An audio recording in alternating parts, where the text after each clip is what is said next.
తమ పిల్లలకి ఫీవర్ వచ్చినప్పుడు ఏ పేరెంట్స్ అయినా కూడా కొంచెం టెన్షన్ పడుతుంటారు. యూజువల్‌గా బేబీస్ యొక్క బాడీ టెంపరేచర్ 97.9 డిగ్రీస్ ఫారెన్‌హీట్ నుంచి 100.2 డిగ్రీస్ ఫారెన్‌హీట్ మధ్యలో ఫ్లక్చుయేట్ అవుతా ఉంటది. ఇన్ ద ఎర్లీ ఈవినింగ్స్‌లో వాళ్ళ బాడీ కొంచెం వెచ్చగా ఉంటది. అండ్ మార్నింగ్స్‌లో వాళ్ళ బాడీ టెంపరేచర్ కొంచెం కూల్‌గా ఉంటది. అది నార్మల్ అన్నమాట. సో, మనం టెంపరేచర్ ఎక్కడెక్కడ చెక్ చేస్తాము? రెక్టల్ టెంపరేచర్ చూస్తాం, ఓరల్ టెంపరేచర్ అండ్ ఆర్మ్‌పిట్. సో, మనం కంఫర్టబుల్‌గా చూసుకునేది ఆర్మ్‌పిట్ సంకలో పెట్టి థర్మామీటర్ పెట్టి చెక్ చేసుకుంటారు. 99.4 డిగ్రీస్ ఫారెన్‌హీట్ కంటే ఎక్కువ ఉంటే ఫీవర్ ఉన్నట్టు. But ideal temperature is rectal temperature less than 3 months of age ఉన్న బేబీస్‌లో. ఇది 100.4 డిగ్రీస్ ఫారెన్‌హీట్ కంటే ఎక్కువ ఉంటే ఫీవర్ ఉన్నట్టు. హై ఫీవర్ అని చెప్తుంటాం కదా! హైపర్ పైరెక్సియా 104 డిగ్రీల ఫారెన్‌హీట్ కంటే ఎక్కువ టెంపరేచర్ ఉంటే దాన్ని హైపర్ పైరెక్సియా అంటాం. ఇంత టెంపరేచర్ ఉన్నప్పుడు ఖచ్చితంగా పీడియాట్రిషియన్‌ని కన్సల్ట్ అవ్వాలి.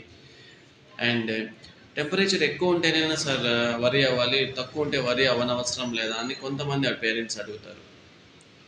టెంపరేచర్ తక్కువ ఉన్నా, ఎంతకంటే తక్కువ లెస్ దెన్ 36 డిగ్రీస్ సెల్సియస్ లేదా లెస్ దెన్ 96.8 డిగ్రీస్ ఫారెన్‌హీట్ కంటే తక్కువ ఉన్నా కూడా ప్రాబ్లమ్ ఉన్నట్టే.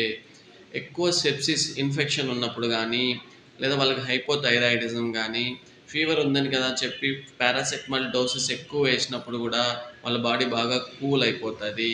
టెంపరేచర్ 96.8 డిగ్రీస్ ఫారెన్‌హీట్ కంటే తగ్గిపోతది. అండ్ కొంతమంది బేబీస్‌కి CNS central nervous system lesions ఏదైనా ఉన్నప్పుడు గూడా వాళ్ళ బాడీ టెంపరేచర్ చాలా తక్కువ చూపిస్తదనమాట. సో, ఇలా టెంపరేచర్‌ని మనం ఇంట్లో చెక్ చేసుకోవాలి. ఖచ్చితంగా అందరూ థర్మామీటర్‌ని ఒకటి కొనుక్కోండి. ఇది ₹70 ₹80 ఉంటది. సో, దయచేసి అందరూ థర్మామీటర్ కొనుక్కోండి. అండ్ బాడీ టెంపరేచర్ నేను చెప్పినట్టు 99.4 డిగ్రీస్ ఫారెన్‌హీట్ కంటే ఎక్కువ ఉంటే పీడియాట్రిషియన్‌ని కన్సల్ట్ అయ్యి ఖచ్చితంగా ట్రీట్మెంట్ తీసుకోండి. ఇలాంటి మరెన్నో ఇన్ఫర్మేటివ్ వీడియోస్ కోసం మన ఛానల్‌ని ఫాలో అవ్వండి అండ్ అందరికీ షేర్ చేయండి. Thank you so much.